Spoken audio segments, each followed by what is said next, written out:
Salut à tous. Et bien voilà, nous nous retrouvons donc pour le débriefing F1, la nouvelle émission sur motorstv.com où l'on revient sur l'actualité du Grand Prix du dimanche précédent avec vos questions. Jean-Luc bien sûr. On est ensemble pour répondre aux nombreuses questions qui ont été envoyées, je vous le dis tout de suite. Alors pour poser vos questions, vous le savez, il y a deux méthodes. Vous pouvez poser vos questions par vidéo sur le débriefing F1, le groupe le débriefing F1 sur YouTube, ou alors par écrit sur le forum de motorstv.com à la rubrique Monoplace. Et tout de suite, eh bien Jean-Luc, on va dans le vif du sujet. La première question, c'est une question écrite. Elle émane de Caribert. On rappelle bien évidemment que Jenson Button a gagné le Grand Prix d'Australie hier avec un doublé pour Brown GP. Et la première question, ça ne vous surprend pas. L'équipe Brown GP, nous demande donc Caribert, va-t-elle tenir le rythme durant toute la saison? Alors c'est évidemment une très bonne question, hein. C'est une question je dirais un petit peu évidente. Alors on se pose tous la question et je pense que Brown GP se la pose en premier.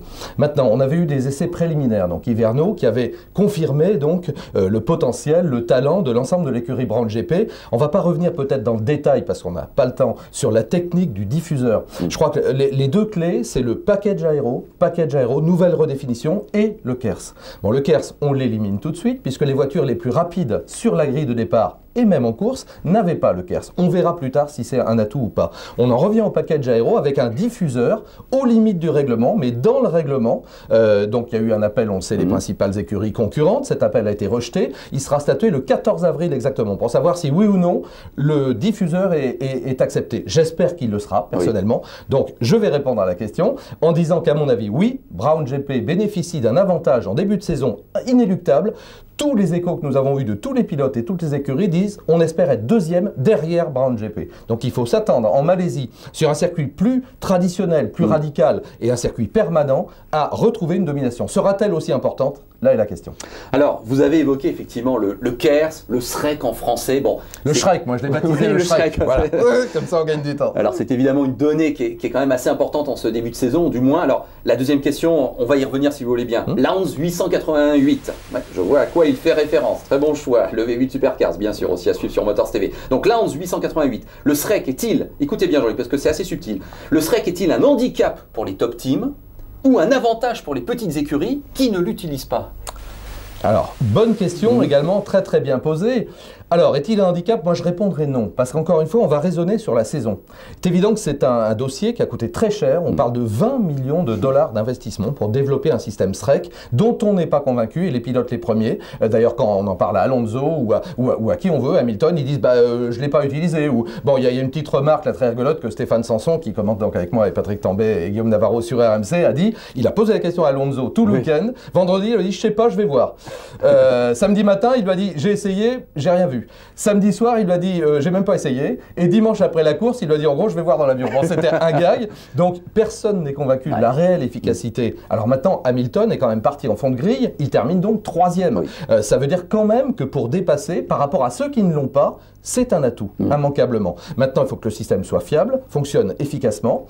Et puis, effectivement, on peut imaginer que sur certains circuits, dans certaines configurations que l'on connaît bien, une ligne droite, une réaccélération, avoir l'overboost, ça permet de dépasser. On l'a vu déjà dans le passé en IndyCar et autres. Donc voilà. Donc c'est clair, oui. Oui, c'est un atout si ça marche bien. Oui, sur certains circuits. Maintenant, il faut que le pilote apprenne à le gérer. Le Champ Car ou l'IndyCar, des points communs entre ce power to pass ou overboost, comme on l'appelait, et les pneus tendres qu'il faut utiliser à une fois. C'était la même chose déjà en Champ Car. Absolument. Jean-Luc, je vous propose de nous tourner car nous allons découvrir la première question vidéo du jour. Oui, bonjour à tous, je m'appelle Olivier. J'aimerais revenir en fait sur l'accident entre Robert Kubica et Sébastien Vettel. Je voulais savoir s'il était imaginable d'instaurer en Formule 1 une règle similaire à celle du karting, à savoir que lors des dépassements, lorsque le pilote qui dépasse atteint les 3/4 du véhicule de son adversaire, alors celui-ci doit le laisser passer. Voilà. Je vous avoue franchement que je ne savais pas que c'était une règle comme ça, écrite en karting. Mais en tout cas, on comprend la logique de cette règle. Alors, c'est vrai que cet accident, cet incident Vettel-Kubica, on en a beaucoup parlé. Alors, on en a beaucoup parlé. Alors là, je vais prendre une comparaison très simple avec un accident de la circulation. Naturellement, on va dire, il y a des torts partagés. Bon, pour moi, déjà, c'est ce qu'on appelle un incident de course ou un accident de course. Les torts sont immanquablement partagés. Que se passait-il? Vettel était deuxième avec des pneus super tendres qui se dégradaient très vite. Il était en train de perdre de l'ordre de 1 seconde et demie, 2 secondes au tour sur Kubica, qui était troisième, qui remontait avec la BM, qui, elle, Vettel était chaussé de pneumatiques durs, donc constants. Et les deux pilotes devant lui, puisque Button était dans le même cas, étaient chaussés de pneumatiques tendres. Donc il est évident que la dégradation qu'on avait constatée d'ailleurs en début de course, et aux essais bien sûr, au bout de 4, 5, 6 tours, était en train de se faire. Alors de combien, on ne sait pas. Donc immanquablement, Kubica devait dépasser Vettel. Ça c'est les circonstances. On va dire après, sur vraiment le dépassement, effectivement Kubica le prend par l'extérieur, on est dans un virage à droite, hein, vous voyez, comme ça, effectivement, Kubica est à 2 tiers, 3 quarts, alors là, bon, faudrait voir, hein, on a vu sur tous les axes, y compris en cam embarqué, il est passé. Mais Kubica ne laisse absolument pas la place à Vettel, il se rabat dessus, littéralement, Vettel monte sur le vibreur, lui il est en sous-virage, il est avec les pneus dégradés, et il ne peut éviter de toucher Kubica. Je crois que vraiment... on sait, hein, Vettel va le payer très cher. Au total, je crois que c'est 50 000 $. C'était la question suivante de Mike. Que pensez-vous de la pénalité infligée à Sébastien Vettel? Oui, 50 000 $ d'amende entre lui et son équipe, hein, d'ailleurs, qui a une responsabilité pour l'avoir laissé rouler ensuite avec 3 pneus. Et 10 places de pénalité sur la grille de Malaisie. Bah, c'est lourd. Alors, c'est toujours le paradoxe hein, dans ce genre de cas. On reprochait aux pilotes de Formule 1 de se contenter d'amener la voiture tranquillement jusqu'à l'arrivée en gardant leur position. Maintenant, on a redonné du sens à l'attaque avec du rendement pneumatique différent, un package aéro différent, et puis des jeunes pilotes, là c'est quand même magnifique, hein, entre Button, Kubica, Vettel, machin, bon, on a vraiment des jeunes qui en veulent et qui attaquent, on peut pas leur reprocher d'attaquer, ou alors on se mord la queue, et alors là c'est une négation du sens de l'attaque. Alors qu'on ramène un peu de calme, moi je pose juste une question, c'est pas juste pour là aussi pour mettre le grain de sel, mais pourquoi on s'intéresse pas sur le véritable assaut de Barrichello dans le premier virage, sur ses adversaires qui ratent son départ et qui vient shooter Weber de mémoire, qui lui-même envoie Heidfeld et je ne sais qui. Il dit qu'il a été heurté par derrière. Bon. Moi, après, il y a sur Raikkonen aussi, Barrichello. Hein, c'est normal de sanctionner, peut-être lourdement. Bon, c'est pour mettre un coup d'arrêt en début de saison également, pour un petit carton jaune à Vettel en disant attention quand même, on se calme. Et de toute manière, tu étais battu. Kubica serait passé, plus tôt, moins tôt. Mais Kubica, dans sa tête, lui, il était lancé à la poursuite de Button. Donc il se dit je ne perds pas une seconde. Alors voilà les circonstances. Alors maintenant, ces deux types très sympa, ces deux types honnêtes, je pense que Kubica n'avait pas non plus à se rabattre sur Vettel. Voilà, et une belle occasion quand même de rater pour ces deux pilotes, hein, parce que ça pouvait faire des gros points. Question de Had. Had. Quel bilan tirez-vous du Grand Prix des Ferrari et particulièrement de Raikkonen? Va-t-il pouvoir se remettre de ce fiasco? Là, vous voyez, il insiste sur Raikkonen plus que sur Massa. Alors, c'est deux questions en une. Pour ce qui concerne Ferrari, il est clair que ils y sont pas, hein, ils l'ont dit dès le début. Bon, ils ont sauvé les meubles. Un peu mieux naturellement que ne l'a fait McLaren, on l'a vu sur la grille de départ, les deux pilotes étaient finalement plutôt pas mal placés, après avoir donc renvoyé les Toyota derrière, c'était pas trop mal, il y avait une belle carte à jouer, Massa l'a bien joué, bon il est frappé par un incident mécanique comme toujours chez Ferrari, même quand il y a de la fumée, apparemment on nous dit que c'est la direction assistée maintenant. D'habitude, c'était un problème d'électronique ou d'électricité, mais je sais pas, bon il y a eu une casse mécanique c'est clair, donc Massa n'y est pas pour grand chose. En revanche Raikkonen, dont on disait qu'il avait une revanche à prendre et qui devait remonter au niveau de Massa, moi je considère que là aussi, il a confondu vitesse et précipitation. Il commet une erreur de pilotage, il y a peut-être des circonstances. Hein. C'est un grand pilote, Raikkonen, un champion du monde, il faut le rappeler. Je pense qu'il démarre très mal la saison. Donc Ferrari part avec 0 point, c'est quand même un très lourd handicap. Todd Kelly, là aussi une référence à l'Australie avec fans, Todd Kelly. Oui, il y a des fans du VW de Supercar, ils ont bien raison. Alors, on revient sur les diffuseurs quand même, Jean-Luc. Les diffuseurs de Brown GP, Toyota, Williams, procurent-ils un avantage? Il semble que oui. La réponse est oui. Si on regarde l'ordre des qualifications, ceux qui ont le fameux diffuseur, l'interprétation du diffuseur aux limites du règlement, on voit qu'on retrouve ces trois équipes extrêmement bien placées, qu'il s'agisse de Toyota, qu'il s'agisse donc de Williams, et qu'il s'agisse naturellement de Brown.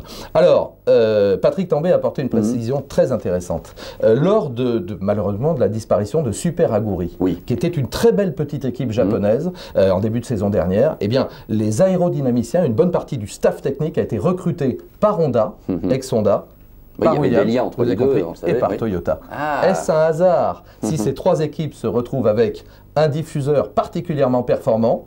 Je rappelle que Toyota, et c'est important, au mois de novembre, a demandé si le projet de diffuseur était conforme à la réglementation FIA. Ils ont envoyé les plans à la FIA. La FIA a répondu « Oui, il n'y a pas de problème, vous pouvez y aller ». Donc Toyota y a été, et les autres aussi, forcément. Et donc on arrive à ce résultat. Oui, c'est un atout. Est-il... vous savez, on dit toujours le package aérodynamique. Est-ce que le diffuseur tout seul, si on le greffe sur la Ferrari ou sur la McLaren, non, ça je pense pas. C'est une question d'ensemble d'aéro, les flux internes, etc. Mais oui, c'est un avantage incontestable. Allez, autre question, vidéo, on se retourne. Bien, bonjour à tous. Moi, je suis très intéressé par la saison qui vient, puisque je suis la Formule 1 depuis une dizaine d'années et j'attendais le retour des slicks. Ma question est pour Sébastien Bourdet. D'abord, est-ce que, bon, c'est très bien, t'es confirmé chez Toro Rosso, mais vraiment au dernier moment, et ça t'a pas donné vraiment l'occasion de tester. Est-ce qu'on doit s'emballer pour autant sur cette saison? Est-ce que finalement tu as été signé mais sans test? Est-ce que c'est pas un cadeau empoisonné finalement? Sébastien Bourdet, oui, on se doutait bien qu'il y aurait une question qui concerne notre Français en F1. Bon, rappelons qu'il a marqué un point, il a terminé 8e, c'est sûr que le déclassement de Jarno Trulli l'a bien aidé. Que penser de son week-end? Ils sont arrivés à Melbourne sans faire beaucoup d'essais, et ça Sébastien était un petit peu inquiet, mais j'ai l'impression quand même que le bilan est pas si mal. En tout cas, Buemi a fait un très bon premier Grand Prix. Voilà, c'est bien résumé, effectivement. LFB. Alors, moi, on va scinder l'écurie, si vous le voulez bien, et Sébastien Bourdet. Pour l'écurie, c'est un beau résultat. Avoir les deux pilotes dans les points au final, même si on a profité de déclassement et d'accrochage, ça, c'est la course automobile.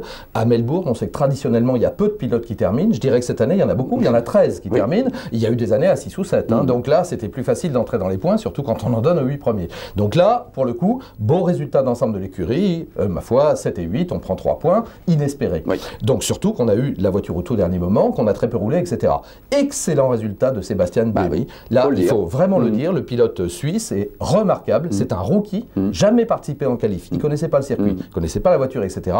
Il se qualifie bien, il fait une course remarquable. Instantanément, il est dans les points. Il y reste génial. Il n'y a rien à dire. On tient, d'ailleurs, c'est le communiqué de Toro Rosso, on tient probablement un très grand pilote. Alors Sébastien, qu'on adore. Comme toujours, je vais commencer par là. C'est un copain, c'est un mec qu'on adore. Mais là, il faut qu'il se sorte les tripes, Sébastien. Et là, je pèse mes mots, tout le monde le sait. Dominer en qualification, et pas qu'un peu, 5 dixièmes de seconde, c'est énorme. Dominer en course, alors bien sûr, il part de plus loin, mais incapable de suivre le train des express qui le dépassent, c'est-à-dire la Toyota, la McLaren, donc complètement largué. Alors ok, problème de pneus, tout ça, problème de trafic, tout ce qu'on veut. Mais là, même si au final il récolte un point, ce qui est très bien, mais c'est pas suffisant. Voilà. Moi je dis, Sébastien Bourdet doit être devant Sébastien Buemi. Je suis clair. Bon, allez, dernière question. Anvers 94, qui a pondu, entre guillemets, une telle règle avec le safety car? Est-ce possible de revenir en arrière? Oui, alors je pense qu'Anvers 94 fait référence à la première neutralisation, où le safety car, effectivement, on l'a attendu. Enfin, il a mis du temps à sortir, mais la règle, en fait, je pense aussi qu'Anvers 94 fait référence à la règle précédente où là, on attendait que tout le monde soit regroupé pour ouvrir les stands, ce qui n'est plus le cas cette année. Moi, j'aurais tendance à dire c'est mieux.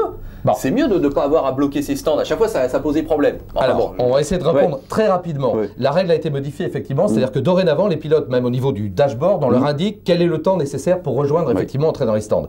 À la fois, on veut de la spontanéité, mais je répète, et Patrick Tambay l'a souligné là aussi pendant le direct sur RMC, la direction de course anglaise, britannique, a attendu le ravitaillement de Jenson Button. Oui, c'est bien ce qui nous avait semblé. C'est-à-dire que la direction de course décide du moment où on sort le safety car. À mon avis, on a beaucoup attendu.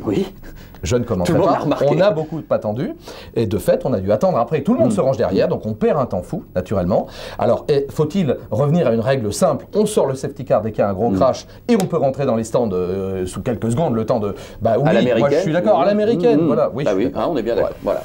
Bon, bah écoutez, voilà, c'est ainsi que va se terminer ce débriefing F1 consacré au Grand Prix d'Australie. Je rappelle que pour poser vos questions, c'est soit par vidéo sur le débriefing F1 dans le groupe YouTube ou alors par écrit sur le forum de motorstv.com à la rubrique Monoplace. Jean-Luc, on se retrouve dès la semaine prochaine effectivement pour le Grand Prix de Malaisie. Bah tiens, on va pas se gêner, avec grand plaisir. Allez, salut à tous.